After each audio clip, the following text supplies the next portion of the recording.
যশোর খুলনা মহাসড়কের ৩ কিলোমিটার ৬ লেনে উন্নীত করার প্রকল্পের বাস্তবায়ন হয়েছে, তবে সুফল পাচ্ছে না মানুষ, বরং প্রতিনিয়ত ভোগান্তি আর হয়রানির শিকার হচ্ছে পথচারীরা। গাড়ি ও পুরাতন যন্ত্রাংশের ভিড়ে ৬ লেনের ২ লেনই চলে গেছে ব্যবসায়ীদের দখলে। মোহাম্মদ ইমাম হাসান রুবেলের রিপোর্ট, জানাচ্ছেন সিরাজুম মনির শুভ।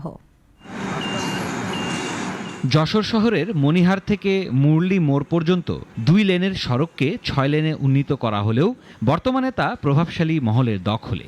গাড়ির পুরাতন যন্ত্রাংশ রেখে ৬ লেনের মধ্যে ২ লেনই দখল করেছে তারা। ফলে মহাসড়ক হয়ে আছে সংকীর্ণ।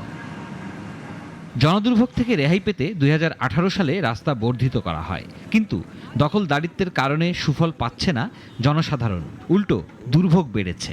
এখানে অনেক গ্যারেজ ওয়ার্কশপ, যারা নিচে তাদের জায়গা আছে, নিচে জায়গায় গাড়ি না লাগায় তারা রাস্তার পরে গাড়ির কাজ করাচ্ছে। 6 লেনের যে রাস্তা হয়েছে, এই রাস্তার 3 লেনই ম্যাক্সিমাম দখল করে রেখেছেন স্থানীয় ব্যবসায়ীরা। প্রতিনিয়ত এখানে অ্যাক্সিডেন্ট হয়, এই 2-1 দিনে এমন কোনো দিন নেই যেখানে অ্যাক্সিডেন্ট হয় না। ব্যবসায়ীদের নিজস্ব জায়গা না থাকায় রাস্তার উপরে রেখে গাড়ির কাজ করানো হচ্ছে, জানালেন সংশ্লিষ্টরা। যথাযথ ব্যবস্থা গ্রহণ করে যাতে করে 6 লেনের রাস্তা উন্মুক্ত করে দেয়। এই সমাধান আমাদের জায়গায় আপনার 2-4 ট্রাক মাটি দিলে আমরা ওই বাড়িতে কাজ করতে পারতাম। রাস্তার 2 লেন অবৈধ দখলে থাকায় যানজট লেগেই থাকছে, প্রতিনিয়ত ঘটছে ছোট বড় দুর্ঘটনা। জনগণ এটা সুফল পাচ্ছে না, এই জন্য কিভাবে দীর্ঘস্থায়ী একটা সুফল আমাদের, এই জন্য আমরা সবাইকে নিয়ে একটা মিটিং করবো।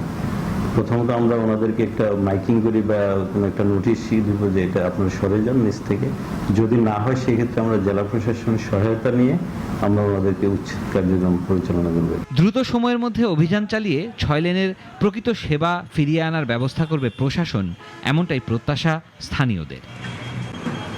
সিরাজুম মনির শুভ, নাগরিক। ওয়ালটন আবারও মিলিনিয়ার অফারে ওয়ালটন ফ্রিজ কিনে আপনিও হয়ে যেতে পারেন মিলিয়নিয়ার।